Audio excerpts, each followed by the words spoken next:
किछि सप्ताहर व्यवधान परे पुणी केन्दुझर जिला चंपुआ ब्लॉक को लेउटिछंती हाथीपल।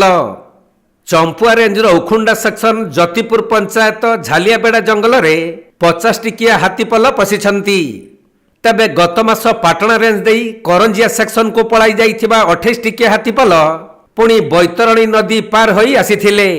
आउ बालीबंध सेक्शन रु 22 टिकिया हाथीपल उखुंडा सेक्शन को पशिबारु सर्वमोट 50 टी हाथी झालियाबेड़ा जंगल रे पशिछंती।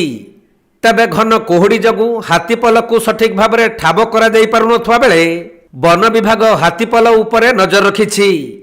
एपटे एते मात्रा रे हाथीपल को नहीं आखपाख ग्रामवासी माने आतंकित होई पड़िछंती।